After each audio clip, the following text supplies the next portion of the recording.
Boa tarde, sejam bem-vindos e bem-vindas. Vamos aguardar um breve momento enquanto todas as pessoas entram na sala. Aproveitamos para informar que a sessão é gravada e transmitida ao vivo através do canal de YouTube do INAIP. Damos início ao primeiro webinar do mês da inovação, que se comemora ao longo de julho.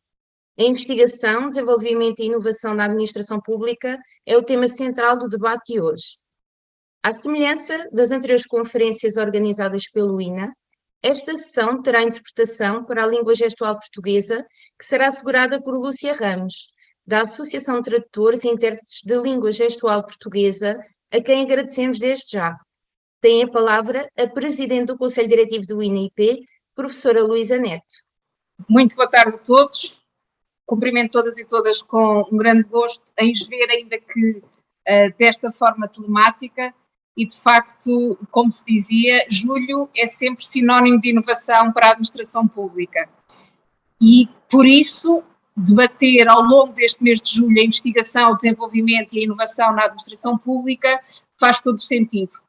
Julho é sinónimo de inovação para a administração pública desde 2018, quando a Inovação AP iniciou um conjunto de iniciativas para levar o sistema de incentivos à inovação na gestão pública a toda a administração. E, portanto, pelo 5º ano consecutivo, celebramos também aqui este mês da inovação. Para além disso, importa também lembrar que se comemora também o aniversário daquela que foi a publicação da Estratégia para a Inovação e Modernização do Estado e da Administração Pública 2020-2023. Estamos aqui precisamente num enquadramento que resulta deste quadro, destas traves mestras, que infelizmente muitos continuam a desconhecer, e é por isso o nosso objetivo contribuir aqui, através deste webinar, para o reforço do conhecimento do que seja esta aplicação da cultura científica da administração pública, através da partilha do conhecimento gerado, aplicado com base na investigação, no desenvolvimento e na inovação. E o INA, nestes termos, tem mesmo que ser, aliás, no quadro da sua refundação recente, um centro promotor do conhecimento, do desenvolvimento científico, social, tecnológico e cultural. Deve tomar posição técnica, deve formular propostas, deve promover atividades inovadoras, apostando neste desenvolvimento e na valorização de competências, através de projetos estratégicos, através, fundamentalmente, da criação de soluções relevantes para a resolução dos problemas, fazendo com que a formação das pessoas seja encaminhada no sentido da aptidão para refletir, para interpretar os sinais dos tempos. E neste sentido, obviamente, a configuração do INA, esta reconfiguração de que vos falava, confere-lhe também um dever e uma responsabilidade acrescidos, neste momento, no diálogo com as instituições de ensino superior, com as instituições de investigação e com as entidades que na sociedade vão iluminando este farol da inovação. Cabe-nos sensibilizar os trabalhadores e os dirigentes da administração pública para esta importância da ciência e inovação em contexto público e, muito fundamentalmente, destacar o papel da investigação colaborativa, da inovação aberta no desenvolvimento e efetividade da gestão e do serviço público, partilhando experiências, boas práticas de inovação, desenvolvimento e investigação. Parece que estamos evidentemente num momento em que o modelo da inovação não pode ser considerado de forma separada e estanque daquilo que seja o desenvolvimento da administração pública, que se tem que fazer, de facto, através de mecanismos colaborativos e inventivos. E, portanto, esta inovação tem que ser incorporada e agregada nos processos internos que permitem redesenhar os processos da administração pública para partilhar recursos, para criar sinergias, para lidar com desafios complexos. Mas para falar de tudo isto, temos aqui certamente pessoas que o farão com muito mais propriedade do que eu neste momento, no que diz respeito a esta transformação da sociedade e da administração pública, esta efetividade do serviço público, na sua tripla dimensão de eficácia, de eficiência e qualidade. Portanto, agradeço muito à Fernanda Freitas, à Cláudia Gonçalves Cavadas, da Universidade de Coimbra, à Joana Mendonça, do Conselho de Administração da Agência Nacional de Inovação, e à Mónica Betancourt Dias, do Instituto Gulbenkian de Ciência. Muito obrigada a todas, neste caso é um painel homogéneo do ponto de vista do género. Muito obrigada a todas pela presença, certamente será uma sessão muito enriquecedora. Muito obrigada. Muito obrigada, professora Luísa Neto. Tal como referi, temos a honra de contar com 3 oradoras de renome na área da inovação em Portugal. São elas: Cláudia Gonçalves Cavadas, vice-reitora da Universidade de Coimbra, Investigação; Joana Mendonça, presidente do Conselho de Administração da Agência Nacional de Inovação; e Mónica Betancourt Dias, diretora do Instituto Gulbenkian de Ciência. Para moderar o debate, temos connosco Fernanda Freitas, diretora-geral da Eixo Norte-Sul e presidente da Associação Nuvem Vitória. Informamos que a sessão é gravada e transmitida em direto através do canal do YouTube do INA, e as questões que os participantes queiram colocar devem ser feitas através da ferramenta de perguntas e respostas disponível em baixo no ecrã e indicada por Q e A, do inglês Questions and Answers. Passo então a palavra à moderadora do debate, Fernanda Freitas. Muito obrigada e boa sessão. Obrigada, Vanina, obrigada também, professora Luísa, e muito obrigada, acima de tudo, pelo convite para estar aqui na próxima hora a moderar 3 mulheres, e eu gosto de dizer isto não no sentido da igualdade ou promoção da igualdade de género, mas mulheres a falar de investigação, inovação e desenvolvimento. Seria difícil escolher a ordem de importância, portanto decidi que seria por ordem alfabética, por isso mesmo vamos diretos para a Universidade de Coimbra. Cláudia Gonçalves Cavadas, vice-reitora desta universidade, trabalha especificamente com estas e outras áreas, obviamente. E, Cláudia, eu começo precisamente pela questão que nos traz aqui. Qual é o posicionamento da instituição que hoje aqui representa quando falamos em investigação, desenvolvimento e inovação na administração pública e, acima de tudo, quais é que têm sido os principais caminhos no sentido de promover um bom serviço aos cidadãos e às empresas nacionais? Olá, Cláudia, boa tarde. Boa tarde. Antes de mais, muito obrigada pelo convite, que aceitei logo de imediato, que é um desafio.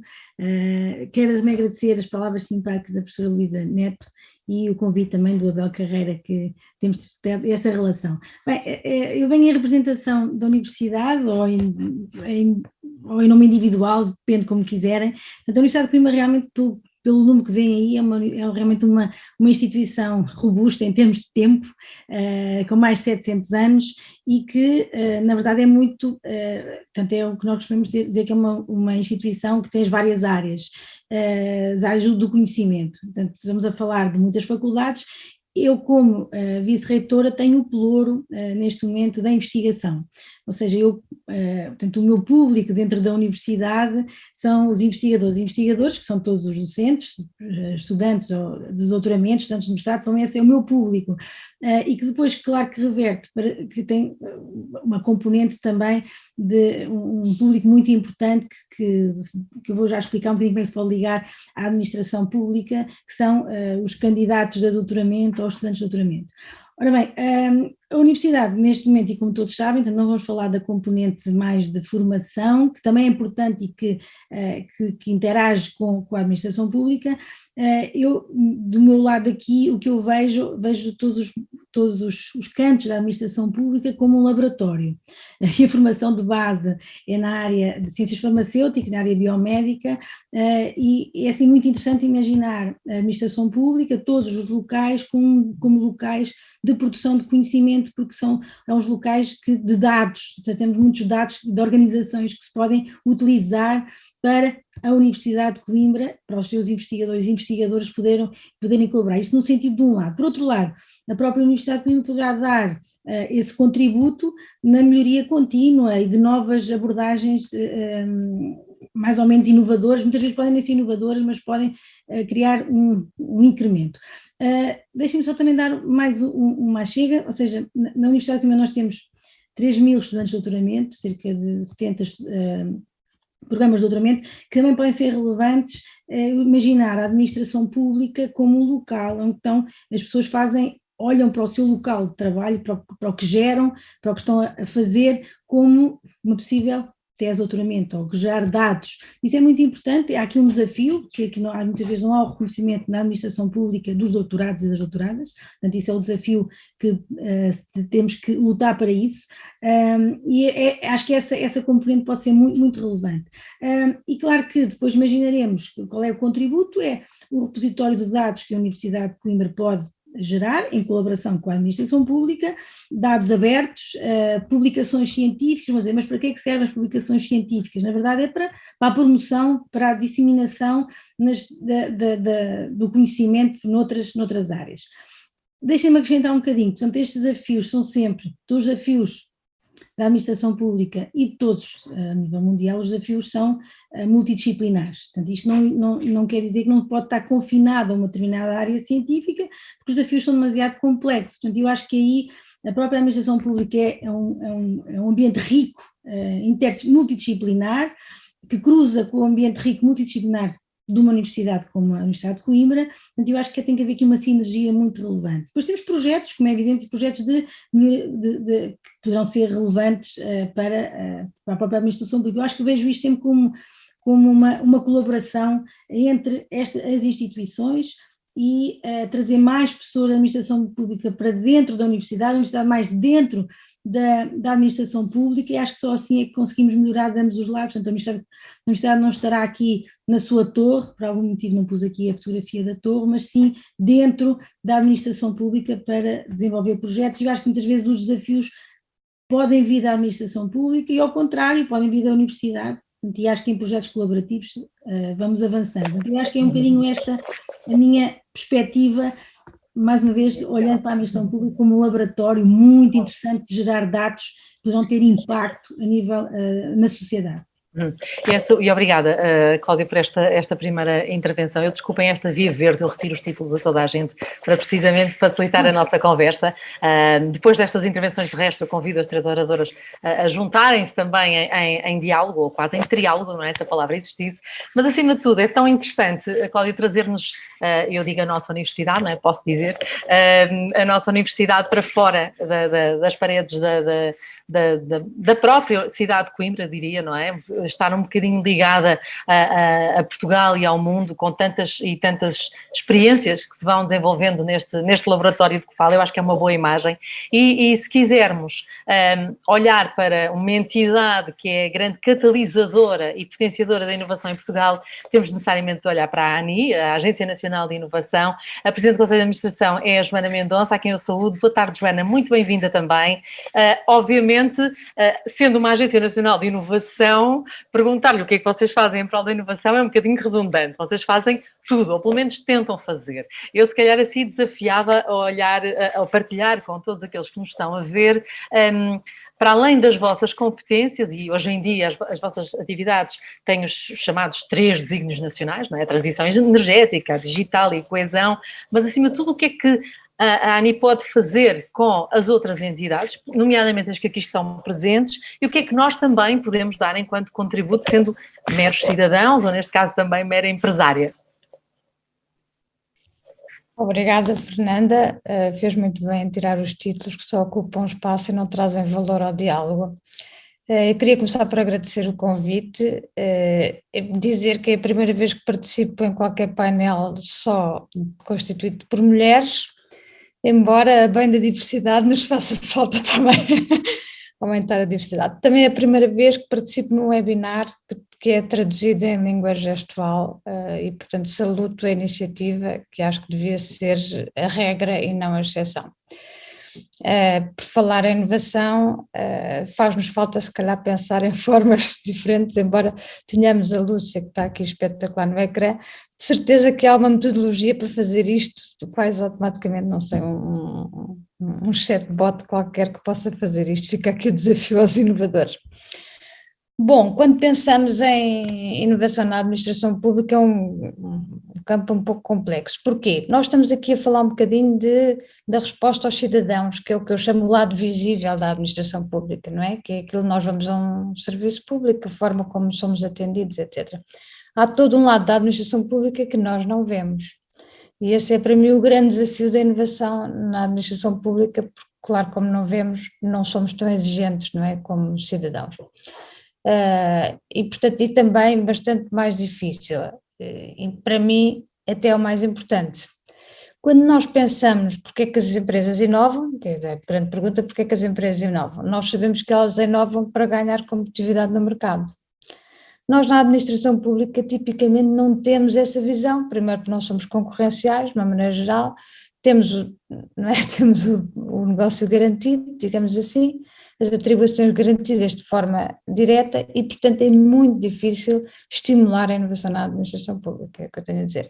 Algumas entidades já têm departamentos de inovação, posso dar um exemplo, mas que é o único com que eu colaborei, mas eu sei que há vários, por exemplo, a Câmara Municipal de Lisboa, eu já tive um projeto com eles e com alunos, eles têm um departamento de inovação e eu, para além de estar aqui, também sou professora no técnico, já tive uma colaboração com ele, com os alunos, portanto há toda uma dimensão de inovação que nós não vemos. Bom, do ponto de vista da Agência de Inovação, o que é que nós fazemos para promover isso? Como disse muito bem, toda a nossa atividade é em prol da inovação, ou seja, para promover a inovação.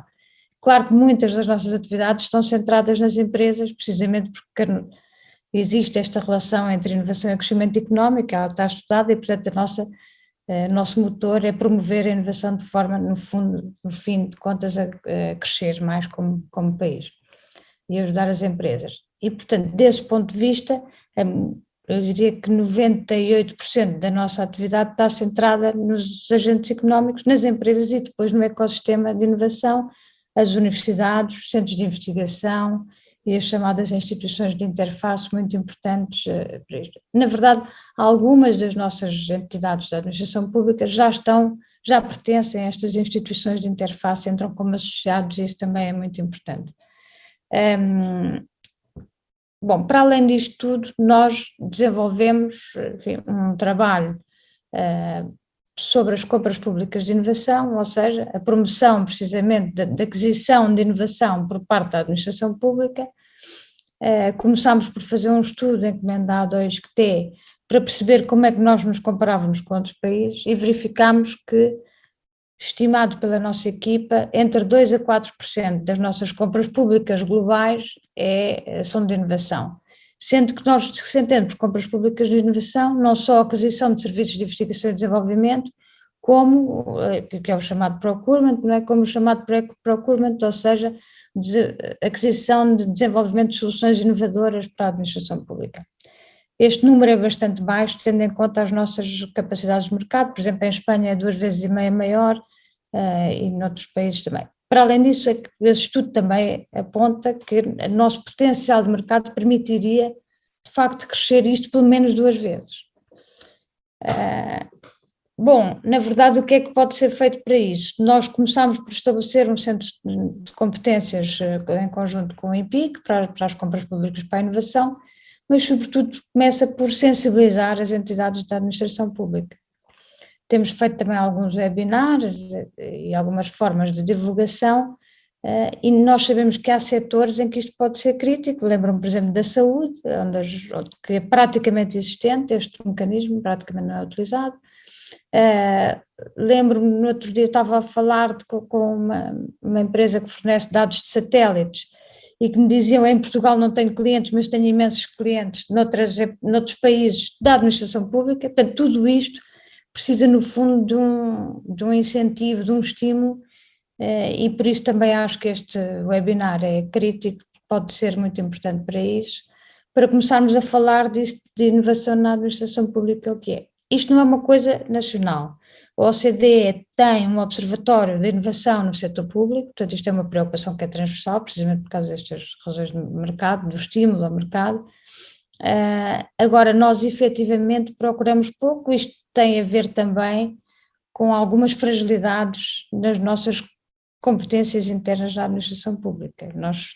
Eu posso dizer, nós aqui na agência, por exemplo, temos uma enorme dificuldade em atrair recursos na área das tecnologias digitais. Ora, como é que nós conseguimos fazer uma transformação digital se nós não conseguimos ter pessoas? E eu sei que isto é transversal por razões de mercado até, não é? E portanto há uma série de constrangimentos que não são favoráveis à inovação na administração pública. Portanto, eu acho que muito se faz em Portugal com muitas vezes muito pouco e acho que há muita vontade de fazer as coisas de maneira diferente, mas isto temos que pensar todos em conjunto nesta estratégia. Nós temos este instrumento que é muito importante e temos aqui algum trabalho já feito sobre isso.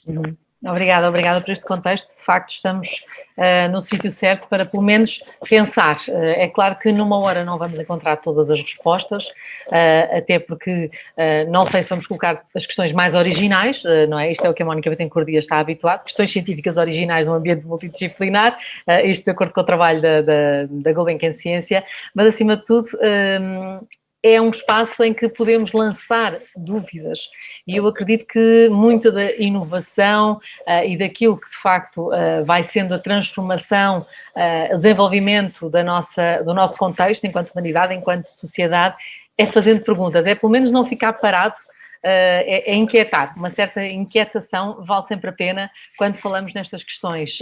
E quando olhamos para a investigação, era óbvio que teríamos de ter connosco a diretora do Instituto Gulbenkian de Ciência, Mónica Bittencourt Dias. Muito obrigada também por se juntar a nós.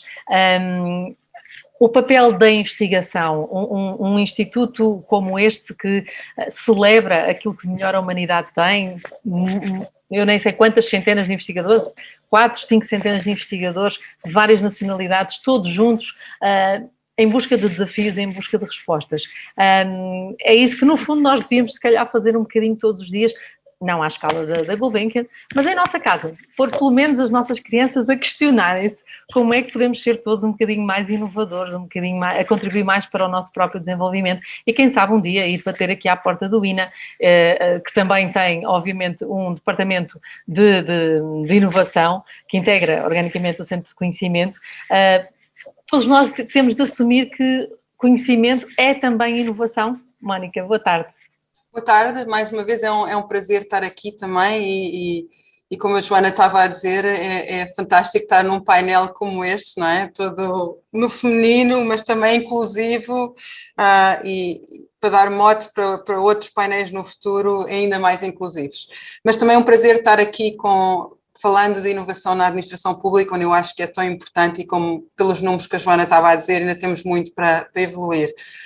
Em relação ao Instituto Gulbenkian de Ciência, o que nós fazemos é, no fundo, a ciência de fronteira, como a Fernanda estava a dizer, não é? No fundo, puxarmos ao limite do conhecimento na área das ciências da vida, nomeadamente em perceber como nós, organismos, interagimos com o nosso ambiente, mas além da ciência que nós fazemos, nós também temos uma responsabilidade em inovar, não só na ciência, mas também na maneira como fazemos ciência. Portanto, para nós isso é muito importante. E a maneira como fazemos ciência, em parte na nossa relação com a sociedade, ou seja, a ciência pode estar mais afastada daquela ideia da Torre de Marfim, mas estar completamente dentro da sociedade e em uma relação muito próxima com a sociedade, em diálogo com a sociedade, mas por outro lado também para pensar como é que a própria ciência funciona, os processos dentro da ciência, como é que as avaliações são feitas dentro da ciência, como é que os investigadores são recrutados, como é que a ciência é transparente e aberta, como é que os dados são guardados por aí fora. Há aqui muitas reflexões sobre a ciência que devem ser feitas e a ciência está mesmo agora numa altura importante de reflexão sobre o futuro dos processos em ciência, como é que a inovação deve ser feita também dentro da própria ciência. Portanto, há aqui como é que avaliamos os investigadores, pela ciência ou pela inovação que fazem. Há muitas questões que podemos levantar. E eu acho que há 3 eixos onde há aqui muitas sinergias entre uma instituição como a nossa e a administração pública. Portanto, a primeira é em relação ao talento, e a Cláudia já falou um bocadinho disto, não é? Nós somos fábricas de talento. A universidade, institutos como o nosso, nós temos aqui sempre estudantes de doutoramento, de mestrado, no nosso caso nós também incubamos liderança, portanto pessoas que têm o seu próprio grupo de investigação, todas as partes do mundo que estão cá durante 9 anos e que alguns agora são diretores de outras instituições em Portugal e fora de Portugal e portanto esta fábrica de talento, eu acho que é um talento que faz falta na administração pública. E eu acho que deveria haver aqui uma relação muito mais próxima entre haver estágios, por exemplo, de pessoas que têm esta formação, como aqui, como na Universidade de Coimbra, em que no fundo as nossas pessoas são formadas para resolver problemas, para ter ideias novas, para ser criativos, e nós queremos uma administração pública que saiba resolver problemas, avançar para a frente e inovar. E, portanto, acho que podemos aproveitar mais as pessoas que saem de instituições como as nossas, e até não só as que estão a sair, mas que ainda estão cá e terem estágios para perceber o que é que se faz na administração pública, levar novas ideias para lá, mas também trazer novas ideias, não é? De problemas, porque isto é bidirecional, como a Cláudia também já estava a dizer, não é? No fundo, nós, olhando para o que se passa na administração pública, também podemos ter ideias de novas soluções, mas também de novos projetos de investigação. Portanto, acho que aqui a interação pode ser muito grande. Eu também lembro que há aqui uma grande oportunidade em Portugal e que é uma coisa chamada DL 57, e onde foram recrutados muitos investigadores sobre o âmbito de uma lei, no fundo, em que há muitos investigadores pós-doutorados que vão estar no mercado de trabalho daqui a 2 anos. E, portanto, eu acho que é uma oportunidade única para se pensar, no fundo, onde é que nós precisamos de doutorados em Portugal. E eu acho que há muita gente aberta dentro destes doutorados a pensar em novas aventuras e, portanto, acho que é mesmo importante pensar onde é que podemos ter mais doutorados para fazer avançar Portugal. Pronto, um deles é o talento, o outro é a colaboração. Nós falámos aqui já da colaboração bidirecional, nós dentro do IGC até temos o que nós chamamos um centro colaborativo, e é um sítio onde pessoas que vêm de diferentes avenidas se encontram e discutem ideias, e a Fernanda estava aqui a falar de criar a nova geração de inovadores, não é? E dentro desta colaboração que nós temos, uma colaboração muito importante é, por exemplo, da Câmara de Oeiras, e a Joana também falou da Câmara de Lisboa.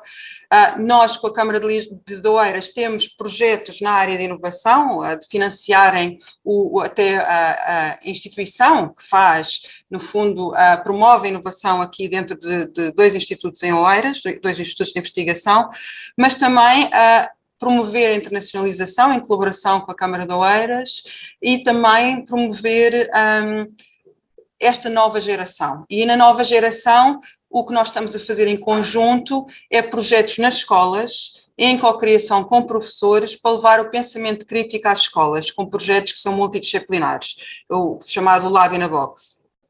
E, portanto, aqui eu acho que há também muita sinergia possível entre os institutos de investigação e aquilo que se faz cá dentro, e a administração pública, as escolas, as câmaras municipais, levar também a cidadania. Temos um projeto de ciência cidadã, por exemplo, no âmbito deste centro colaborativo. Finalmente, portanto, falei talento, colaboração, e o terceiro eixo é de boas práticas.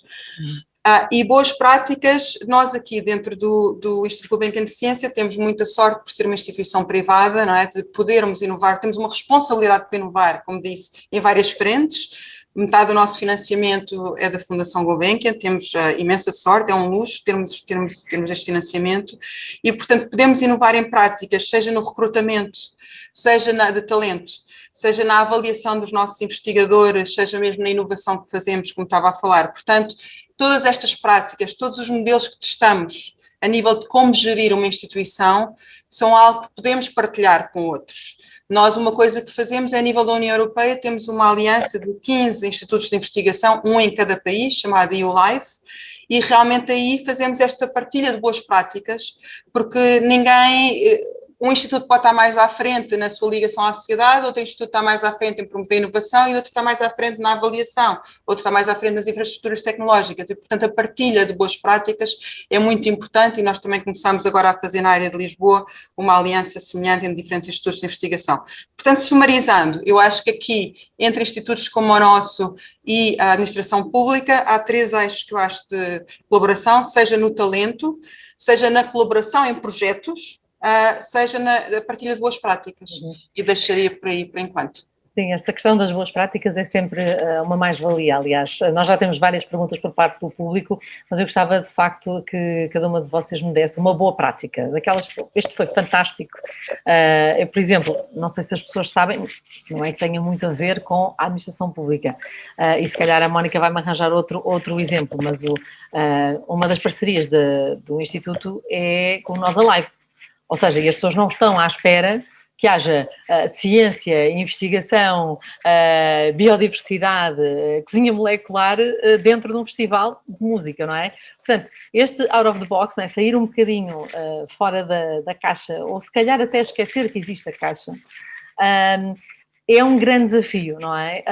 Diria que, e agora é uma pergunta para as três, posso começar pela Cláudia, uma boa prática, se calhar até bastante inovadora, que se calhar poucas pessoas aqui que as pessoas que estão a assistir saibam que existe na Universidade de Coimbra em relação a uma parceria pública-privada, mas uma boa prática que trouxesse agora, e depois já vou para aqui para uma série de perguntas, nomeadamente esta questão que a Mónica colocou da INL 57, já vamos falar disto.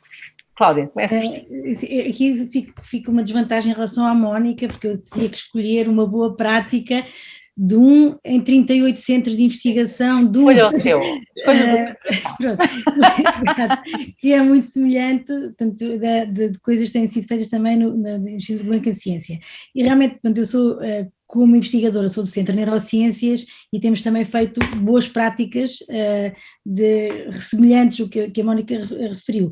Esta ideia de sair, tanto a ciência, o que é que ela seja, ou o conhecimento sair para o público em geral, é muito interessante, e para as escolas em particular.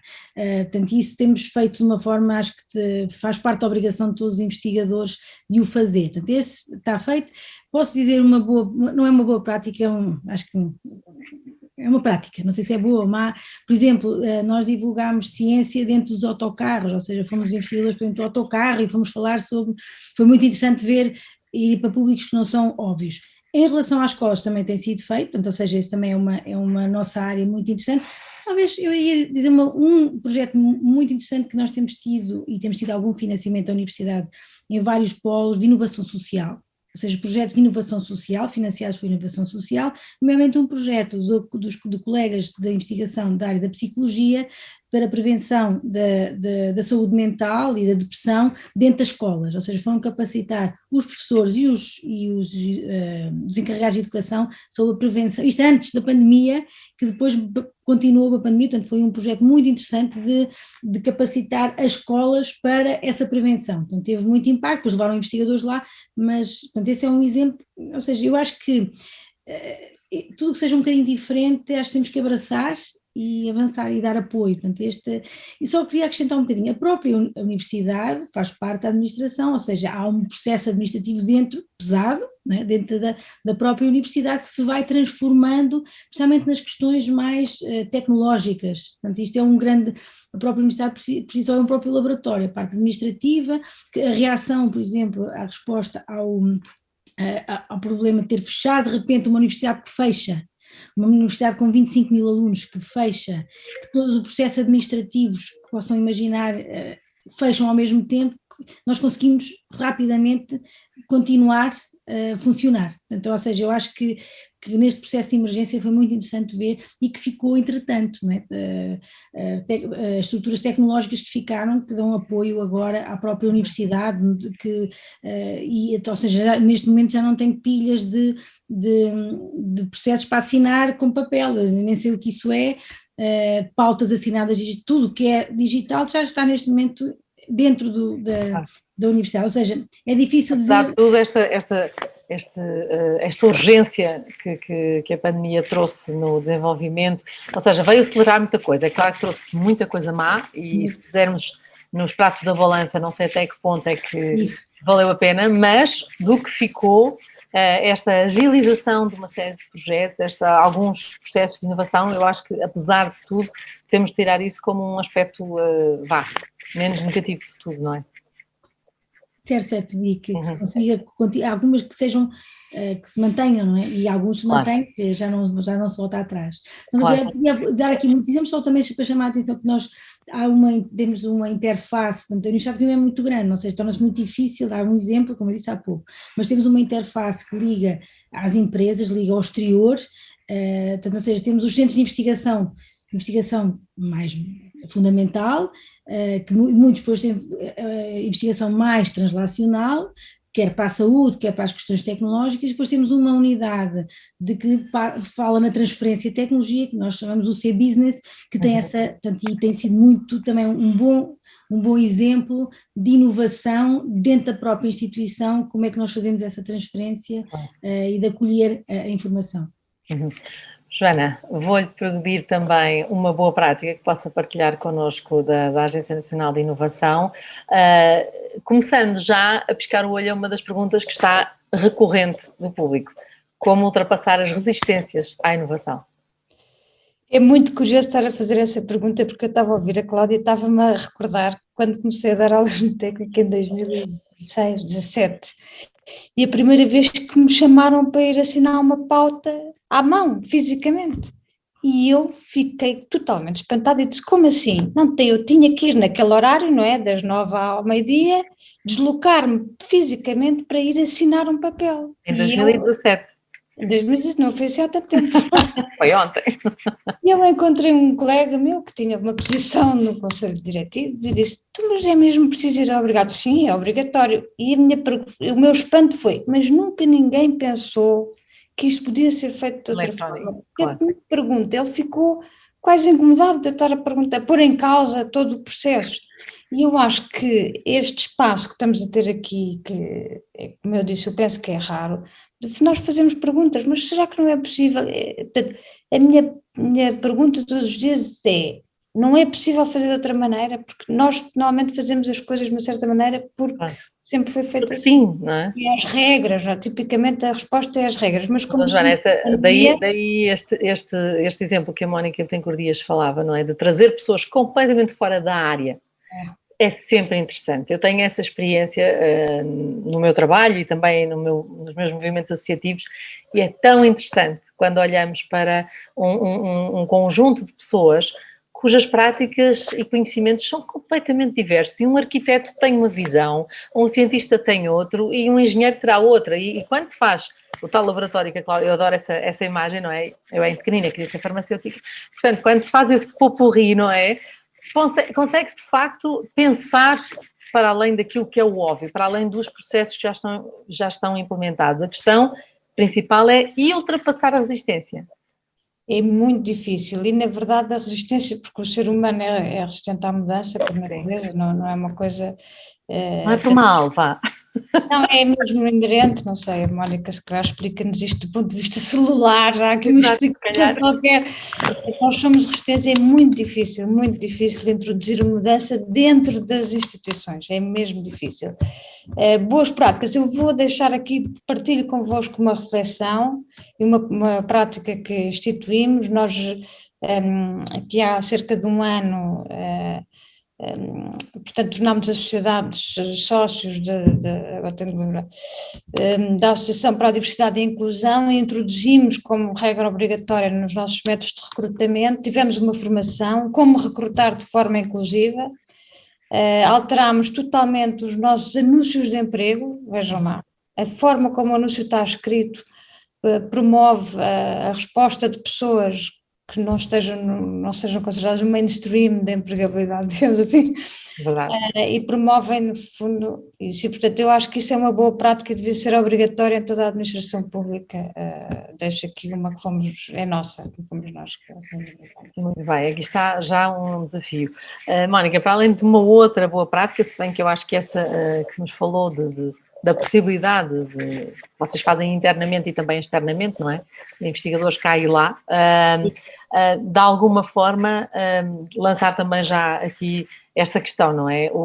Há muitas questões em relação à resistência, e também há algumas pessoas que veem o seu capital de conhecimento ignorado. Esta é uma pergunta da Ana Borges, não é?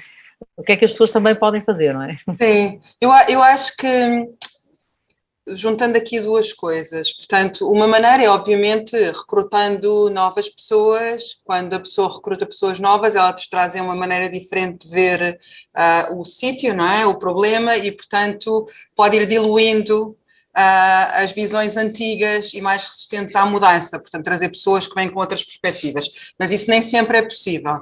Uma outra maneira, e tendo em conta aquilo que eu também já estava a dizer, de um dos programas que temos em colaboração com a Câmara de Oeiras, é as sabáticas e os Senior Fellows, e eu acho que isto é possível em qualquer lado, não é? Portanto, tem que haver algum financiamento para trazer pessoas, mas nós agora temos, portanto, sabáticas é o mais comum, é alguém que passa de 2 meses a 1 ano aqui connosco, tempo no IGC e vai falando com pessoas diferentes. Os Senior Fellows também é engraçado, porque é alguém que nós identificamos uma necessidade do ponto de vista de massa crítica, e esta pessoa tem uma afiliação, pertence a uma universidade. O que temos agora, começamos agora com esta iniciativa, é da Universidade de Zurique, de um instituto, o ETH, e portanto ele passa aqui 1 mês por ano durante 5 anos, e assim vai criando colaborações dentro do instituto e vai trazendo uma nova perspectiva sobre a investigação que se faz aqui.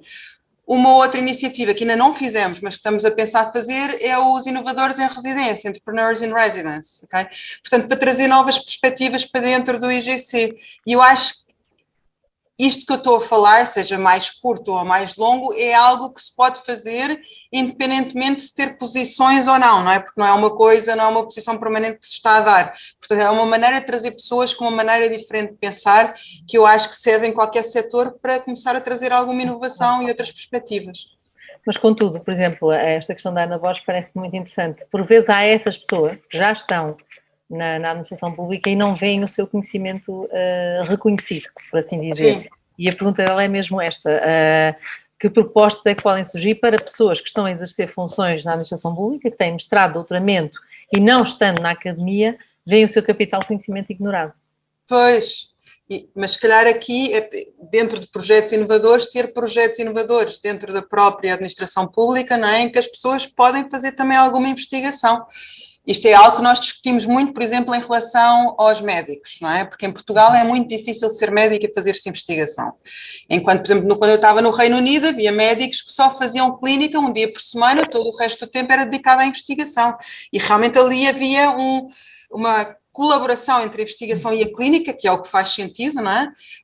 Muito importante, mas em Portugal o estatuto não permite fazer isto. Eu acho que é algo muito importante. E se calhar também se deveria pensar que, mesmo que se calhar tivéssemos de ter mais pessoas na administração pública, se tivessem mais algum tempo para fazer projetos inovadores, não é? Como parte da sua carreira, se calhar o potencial que eles traziam permitia-nos dar um salto muito grande e, portanto, valia mais a pena pensar que nem todo o tempo desta pessoa está dedicada ao dia-a-dia, mas parte está dedicada à inovação, porque realmente a pessoa ia estar muito mais motivada e olhar com outra perspectiva e trazer inovação, não é? Para o sítio onde trabalha. Claro que seria importante. Portanto, neste momento, propostas específicas, acredito que seja difícil, até porque depende muito de onde a pessoa trabalha, mas isto não é caso único na administração pública. Também acontece muito no setor privado, as pessoas não verem o seu talento, o seu capital de conhecimento reconhecido, e é totalmente ignorado, e há pessoas que até cuja formação é patrocinada literalmente pelas empresas e que mesmo assim depois não usam esse talento adquirido para nada. Portanto, se calhar há aqui uma certa forma de pensar um pouco estranha, talvez, de estarmos de alguma forma um bocadinho receosos da inovação, da diferença, daqueles que pensam diferente. Mas se calhar agora pensando exatamente no que está a dizer, se calhar se houvesse um prémio relacionado com a inovação, não é? Que tivesse que ser instituído e com um comitê de fora que avaliasse projetos submetidos, em que a pessoa submete o seu currículo, o que é que fez na área de inovação, o que é que gostava de fazer dentro da administração pública, e haver um comitê que avalia e daí serem selecionado 1 ou 2 pessoas que veem o seu talento reconhecido e que têm uma folga de tempo a se dedicar um bocadinho à inovação, podia ser uma maneira, não é? Se isto fosse obrigatório dentro da administração pública, haver reconhecimento, mesmo que começasse por uma franja pequena de pessoas, já era uma maneira de começar a premiar quem faz inovação dentro do setor, não é? Aqui está uma metodologia. Há que também trabalhar para ter isso também. As gerações vão renovando e é importante também estas novas gerações trazerem isto para dentro das suas instituições, sejam elas privadas, públicas ou até mesmo do terceiro setor, onde há tanto também esta questão. Cláudia, faço uma pergunta que vem da Vanessa. Deixa-me só... Acrescenta já à vontade. Vou falar alguma coisa. Portanto, eu acho que aqui a Mónica acrescentou um tema muito importante, que é o tempo, não é? O tempo não dá para tudo. Eu acho que muitas vezes o tempo é o que limita também a inovação e a forma como a pessoa para inovar e pensar em coisas, não dá tempo para tudo, ou seja, às vezes somos... neste caso aqui, posso dar uma boa prática que nós na Universidade de Coimbra temos, que é os docentes, que são também investigadores, portanto, são avaliados pela investigação que fazem e muitas vezes menos pela componente de docência, mas pronto, mas é verdade que muitos têm muito sucesso na investigação, mas depois têm muito tempo de aulas. A Universidade de Coimbra reconhece isso e diminui o tempo de aulas, pode diminuir, ou seja, é um procedimento interno, diminui o tempo de aulas para que se dedique mais à investigação e também está em curso agora para que se dedique mais à inovação, ou seja, nas duas componentes. Portanto, ou seja, é possível internamente, haja essa vontade de dar esse apoio, mas é sempre em termos de tempo, ou seja, é menos tempo para uma coisa para dar tempo para a outra. E já agora, não resisto a falar, que já que a Joana também falou nas questões dos concursos, não é? Dos editais, nós na Universidade de Coimbra, tenho que falar nisto, nem que seja, temos um projeto, uma iniciativa que nós chamamos de Gender E2C, que basicamente é dentro da investigação, que é o pelouro que eu tenho essa responsabilidade, como é que nós podemos mitigar todos os componentes que de algum modo prejudicam que não haja uma boa prestação de todos os envolvidos, homens e mulheres. Portanto, ou seja, nós desde o processo dos concursos, dos editais, durante a carreira, mas também dentro da própria conteúdo e processo de investigação, ou seja, para que as componentes de género estejam dentro da própria investigação, para que os dados que são gerados sejam dados de qualidade. Então, só para dizer que uma ideia concreta, portanto, o tempo, dar tempo às pessoas é muito importante. Esta questão da inclusão é sempre boa, é bom recordarmos. A terceira, há muitas vezes o reconhecimento vem de fora, não é? Às vezes internamente, e todas as nossas instituições muitas vezes também temos esse, e existem muitas vezes formas de se encontrar esse reconhecimento com projetos, ou seja, candidaturas a coisas específicas, portanto, que se podem vir reconhecer a pessoa que está dentro, dizer, olha, foi reconhecida, portanto, é preciso ter tempo para isso, não é? Portanto, claro. E outra coisa muito importante, que eu acho que também penso que a Mónica falou, que é a internacionalização, portanto, ou seja, dentro de cada um de nós, dentro das nossas instituições, nós devemos ter logo embebido dentro do nosso DNA desses dois I's, não é? Que era a internacionalização e a investigação. Sermos desde pequeninos investigadores, para fazer as perguntas certas e andar para a frente, e ter formas de internacionalizar, trazendo pessoas, como a Mónica falou, pessoas de fora que vêm cá para dentro, e ao contrário, que é muito importante, é um mundo novo. Portanto, eu acho que a diversidade é muito importante para se criar novas ideias. Então, mas tenho que acrescentar isso. Exato.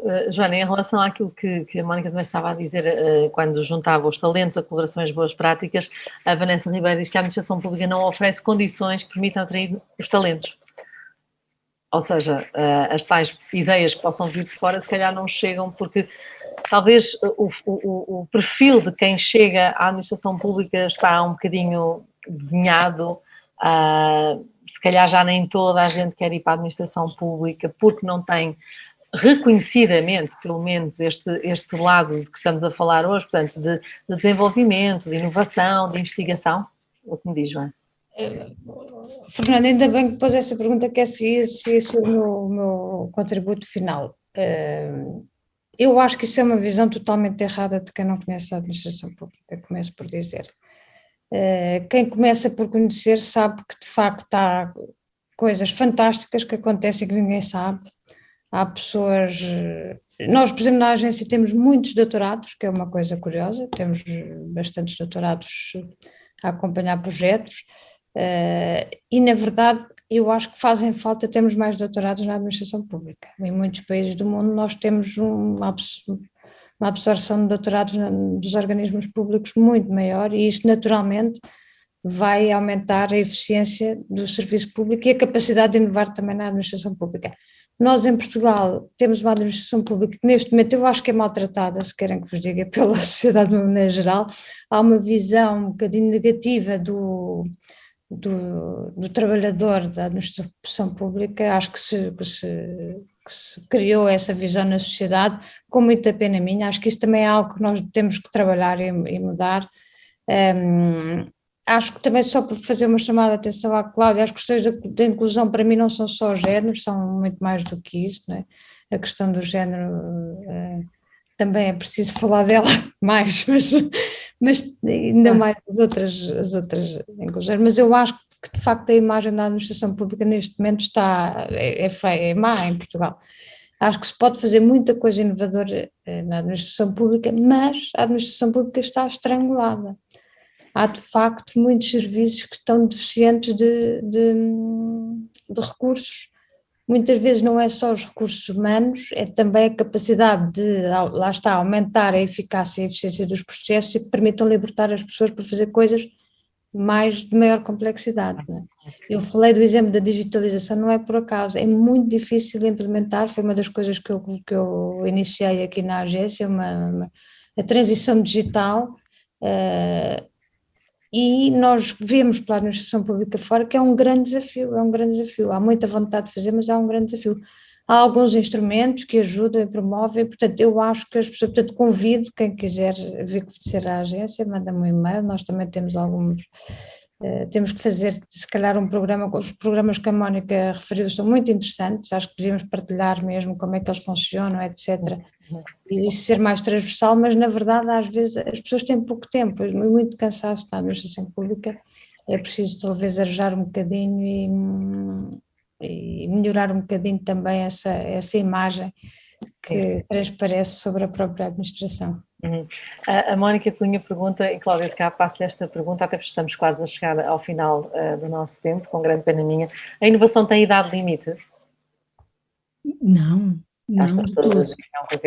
De todo, essa ideia, que eu fico muito, que de todo, eu acho que aí temos pessoas inovadoras de todas as idades e pessoas não inovadoras muito novas, portanto a resistência vem de todos os lados. Por exemplo, para dar resposta com números concretos, neste momento, na Universidade de Coimbra, como é muito grande, temos sempre números para qualquer coisa, temos estudantes de doutoramento desde os 24 anos aos 87. Também, ou seja, isto é, pessoas que têm isso devem ter tempo, não é? Portanto, e também concordo com que a administração pública tem sido maltratada e as pessoas realmente não têm tempo, ou seja, estão demasiado, é difícil, tem que se libertar tempo para poderem inovar. Portanto, agora, como é que isso se faz? Eu acho que também é mesmo partilha de boas práticas, se calhar, talvez internacionais, em algum local, mas eu acho que, e essa que vinda, que podem ir secar a sítio, nós fazemos muito isso com outras universidades, ou seja, nas redes de universidades nós também fazemos isso, a Universidade de Coimbra está numa rede, está em várias, nem sei todas, mas está numa que tem 42 universidades, que por acaso se chama Coimbra Grupo, porque a primeira reunião foi em Coimbra e depois ficou o nome, e que fazemos isto constantemente, ou seja, os locais, por exemplo, de projetos de todas as universidades encontram-se. Portanto, há aqui uma partilha e isto tem que ser feito, e acho que deve ser feito certamente no mínimo, e são, como disse, como estas situações, estes momentos são muito importantes. Houve aqui uma questão que eu, desculpe, Fernanda, não sei se apareceu, que é em relação ao recrutamento de doutorados. Sim. Aqui temos as duas, que é difícil na administração pública, portanto, ou seja, nós temos dificuldades muitas vezes para locais, mesmo da própria universidade, de recrutamento de doutorados, há aqui um processo às vezes mais difícil, portanto eu acho que isso também tem que haver uma mudança grande, tanto nesse recrutamento, porque na verdade os doutorados muitas vezes também não são vistos, muitas vezes só são vistos, é um investigador que só sabe investigar, mas na verdade o doutorado tem, eu costumo dizer que é um doutorado que leva um canivete suíço, com competências profissionalizantes que muitas vezes não são valorizadas. Eu acho que é bom que já ter aqui alguém a dizer eu quero contratar doutorados e não consigo, mas nós também temos aqui uma massa humana, eu neste momento, felizmente, estou na universidade, tenho pessoas a trabalhar comigo que são doutoradas e que são doutoradas em coisas completamente diferentes e são de uma agilidade, não quer dizer que os não doutorados não sejam, mas só para dizer que temos aqui uma massa humana que está pronta a ajudar e a diversificar, e ao contrário, os que estão na administração pública, que venham beber um bocadinho deste formato que os centros de investigação têm e que as universidades podem fornecer. Vou deixar a última questão que é mais difícil, mas eu acho que no Instituto Gulbenkian a ciência talvez consiga saber um bocadinho mais do futuro. E, portanto, Mónica, para si, qual diria que é o principal desafio? Se calhar eu falo no futuro, mas o desafio está no presente, quando se fala em todas estas matérias relacionadas com a administração pública? Eu acho que é mesmo esta capacidade de... Eu acho que se conseguíssemos abrir mais, e naquilo que a Joana estava a dizer e a Cláudia também, abrimos mais a mobilidade das pessoas e dos doutorados e haver um maior intercâmbio, não é? Entre a administração pública na universidade e a universidade e os centros de investigação, acho que poderia, só isso, não é? Poderia aumentar muito novas ideias e inovação. E mesmo dentro da administração pública, se houvesse mais mobilidade das pessoas e se tivessem que passar alguns meses, não tem que ser muito, eu sei que as pessoas têm família, mas alguns meses a outro sítio, onde fazem coisas semelhantes, mas um bocadinho diferentes. Eu acho que a questão das pessoas verem diferentes perspectivas, estarem num sítio diferente, força logo a pôr numa outra maneira de pensar e a trazer novas soluções para problemas. Portanto, mobilidade pode ser uma das respostas. Joana, concorda? Fernanda, claro que sim, e de facto nós sabemos que o mundo da ciência é possivelmente o mais exposto a um mundo internacional, e isso vê-se também naquilo que tem sido o percurso da ciência em Portugal, de grande sucesso, e isso não é transversal a todos os setores da economia, mas eu gostava de deixar uma nota final só para dizer que não existem pessoas inovadoras e não inovadoras, portanto isso não existe, não é? Toda a gente potencialmente tem capacidade para inovar e para fazer coisas novas e diferentes e para contribuir, dadas as condições para isso, que não são iguais de pessoa para pessoa, porque nós somos todos diferentes. Agora, isso não existe, pessoas inovadoras ou limites de idade, isso não existe, não é? Potencialmente todos nós podemos fazer alguma coisa na inovação. Portanto, Cláudia, todos nós podemos, querendo, mesmo a partir de dentro e de uma entidade que se pode, eventualmente, para a qual estivermos a trabalhar, que se pode considerar um bocadinho mais fechada, podemos ir tentando, passo a passo, trazer também inovação. É um bocadinho como o intraempreendedorismo, não é? Há o empreendedorismo e depois o intraempreendedorismo, que é uma palavra complicadíssima, mas no fundo é a pessoa ser também empreendedora dentro do seu local de trabalho, independentemente de qual for o trabalho, não é? No fundo. Cláudia? Sim, quando eu concordo com, ou seja, esta, já foi dito, não é? A mobilidade e essa promoção. Há desafios mais relevantes que são da própria instituição, das próprias mentalidades e do processo, não é? Portanto, eu acho que aí será que temos uma solução milagrosa? Não sei se temos. Eu acho que também estes problemas, estes desafios que a administração pública pode ter, até de visibilidade, as próprias instituições também têm, a própria ciência também teve muito tempo, ainda tem, também, não é? Muito fechado, ou seja, pronto, eu acho também importante, se calhar aquilo que nós fazemos nos centros de investigação, de falar com as escolas, de ir para aqui falar da investigação que é muitas vezes tão complexa e que podemos transformar em coisas relativamente simples. A administração pública também pode ser, ou seja, ir às escolas, dizer o que é que eu faço, levar as escolas dentro da administração pública e mostrar o que é, de uma forma inovadora. É só esse processo das pessoas imaginarem como é que eu vou mostrar o sítio onde eu trabalho para tornar isto interessante. Nós já nos transformarmos, nós nos laboratórios já nos transformamos assim, não é? Nós já conseguimos fazer esse processo. Por exemplo, temos uma... Ai, Cláudia, que já não temos tempo, que eu tenho aqui não digo mais nada. Para nós. É isso. Haveria certamente muito mais boas práticas. Abrir portas. Exatamente. Abrir portas, ter um espírito também empreendedor e inovador dentro das nossas próprias instituições e, acima de tudo, tentar todos os dias ter uma ideia nova. Mesmo que não a concretizemos, mas é sempre bom. Eu, pelo menos, faço isso cá por casa e resulta sempre muito bem. As dos miúdos às vezes não são assim tão boas, mas são divertidas. Muito obrigada, Cláudia, Joana e Mónica. Foi um prazer vê-las assim, mesmo que à distância. Foi muito bom esta hora de conversa. Agradecer mais uma vez o convite ao Instituto Nacional de Administração para estar aqui ao longo desta hora e dizer assim um obrigado especial à nossa Lúcia, acho que disse bem, obrigada pela tradução em língua gestual ao longo desta nossa hora. Vanina, o palco é seu. Obrigada, muito obrigada às nossas distintas convidadas e muito obrigada às centenas de pessoas que assistiram a este webinar. Foram mais de 250 em sala e no YouTube. Dado o tema e as questões que foram colocadas, convidava todas as pessoas interessadas em conhecerem melhor as iniciativas do INA, a nível de estágios, intercâmbio de líderes, oficinas de cocriação, que temos muitas iniciativas nesta área. Vamos agora partilhar na tela um inquérito de avaliação do interesse desta conferência. Informamos ainda que estão abertas as inscrições para o 12º Congresso Nacional de Administração Pública, que o INA dinamiza nos dias 10 e 11 de novembro de 2022. Convidamos todos e todas a consultar o programa do evento e a realizar a inscrição no site do INA. Vamos partilhar no chat essa informação. Podem ainda acompanhar todas as novidades e iniciativas do INA nas redes sociais, Facebook, LinkedIn, Twitter e Instagram. Mais uma vez, muito obrigada a todos e a todas que nos acompanharam ao longo deste debate que foi tão enriquecedor. Obrigada.